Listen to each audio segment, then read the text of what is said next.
The Vivek Ramaswamy method. All right, y'all, lock in. Stay with me here for a second. New method just dropped.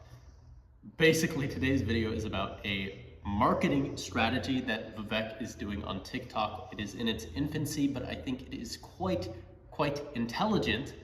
And I decided I'm gonna drop some free game for the Vivek campaign or any other 2024 presidential candidate or just any political candidate. This could be for your school campaign. Some of you Gen Zers, Gen Alphas, I know you're on the next level. You're probably gonna watch this and you're gonna dominate your school.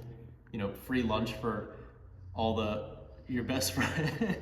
If you go to Vivek's TikTok right now, he just started posting and he is stitching and replying to comments.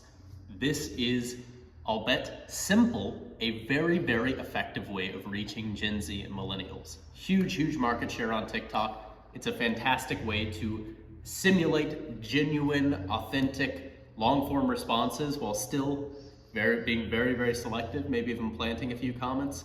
You know, that's some game. Put your own stuff in there. Throw yourself some little softballs that you can hit out of the park. Basically, about 4 or 5 years ago, I got, maybe even a little longer ago, it was 2023.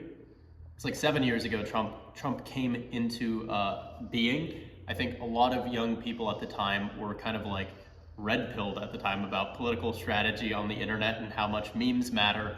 I'm not gonna say you're gonna be able to emulate that necessarily through many organic means. There's lots of ways you can do content stuff now, but we're in a very different era than we were in 2016. The same kinds of frog Twitter, Pepe armies are not gonna work. However, what I can say is that the game is hackable. The game is winnable through techniques like what Vivek is doing here. Back then, my big idea was a political candidate should just get on a fucking 2-hour podcast and just talk for that whole length, because it's extremely rare that we get to hear politicians talk that long. Bernie did it, a couple other people did it at the time, like Tulsi, et cetera. Andrew Yang did it a bunch. I think he is really the prototype of, you know, more calculated internet savvy strategies being translated into what we're seeing in Vivek's campaign right now. But beyond that, what I am going to say is I'm going to drop some free game on other strategies. For any political campaign people who want to hit me up, I'm going to give you some free game here. I've got an entire backpack full of ideas like this, but I'm going to tell you how to take over YouTube. I'm going to tell you how to take over TikTok Reels Shorts with 2 easy strategies. Starting off, we have the YouTube strategy. Now, we've all seen a nerd writer video essay or something in the style inspired by. We've seen Vox, which has, you know, fallen out of favor, but for a period, 4 or 5 years ago, was the main way that liberals were getting their, you know, hot takes, their searing hot takes. The right-wing people would get it from a Ben Shapiro or a Jordan Peterson, you know, destroys compilation or ladder with Crowder on campus. The left-wing people would be like, well, actually, it's a little bit more complicated than that. And I watched a video essay, which put people in a straw man position and quickly explain the opinion set. It's like how John Oliver's show looks. It's how, Hassan Minaj, am I saying the name wrong? That dude. It's like that news style of very clean video essay. Vivek or any politicians now, go get like Nerdwriter in these types of video essays to ghostwrite for you. Explain every one of your policies in that style of video essay where it's like the kind of grainy, like artsy, very well put together, but like, you know, you straw man the enemy. It's not PragerU. PragerU looks like it was mass produced on Upwork with third world labor. The other stuff, the Vox kind of like every frame a painting, etc. That essence of things where it's like Dave Chappelle is the most brilliant stand-up comedian, and then it's like a clip of him and You know what I'm talking about. That style of millennial bait video essay.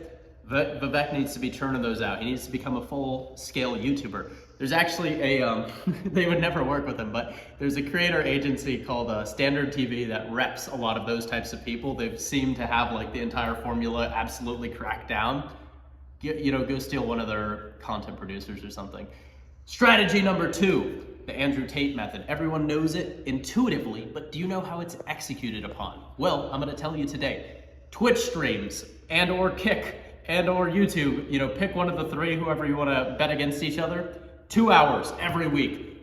answering questions, maybe even doing an AMA simultaneously, answering and being like, whoa, this is my policy, da, da, da, da. Again, plant shit in the audience if you need to, because you're obviously gonna get some oddball questions that if you're an authentic person, you would answer and be like, well, maybe, I don't know. But you know, if you want it to seem like you know what you're talking about, you know, plant some stuff in there.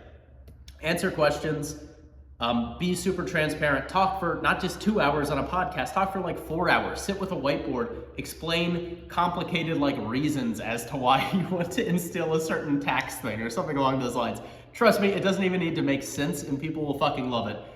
The second layer to this is where the Tate strategy comes in, which is the distribution. Now, you know, making a TikTok, which the way you're running TikTok right now is smart and it's the only other way you should be doing it, but like making thought through TikTok trends and stuff is gonna make you look fucking stupid. Instead, what you need to do to look cool is you need to have people clip you.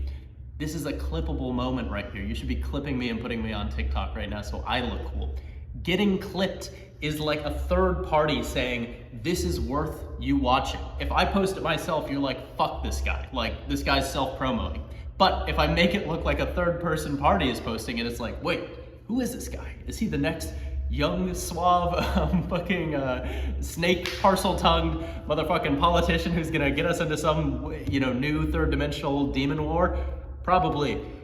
Vivek, my plea with you, and or any other politician who wants to take this strategy is hit me up. I know how to do this shit. There's a lot of other people who know how to do it too. Pretty much what you do is you set up an entire farm of accounts. You want to either buy aged accounts or you want to make new ones through specific memes, like memes, old Gmails. You need to make it look like it's real.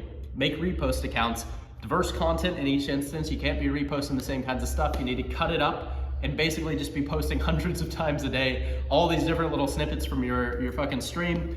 You know, have an entire army. This stuff is not that hard to run. There's even AI capabilities now. Look up Opus AI. You can get it to clip it on its own and throw in the captions. Then there's captioning softwares. There's all kinds of ways you can make it look like diverse, real content that people are just like organic fans of what you're talking about. This is honestly the modern way to hack your way into enough impressions to be kind of like a name that is highly recognizable among Gen Z and millennials. You know, if you do all that shit, and then on top of that, you get your, you know, Illuminati cosign, you're friends with the right people, you're the child of the son of the friend of the blah, blah, blah, you know, you went to Skull and Bones, et cetera, which, you know, if we're even talking about them right now, you know, they're probably pretty bankrolled and or selected, but that's for another conversation. Anyways, it is what it is. Stay woke to the ways in which they're going to come across as relatable and cool and get in front of your face. Be careful about your media diet.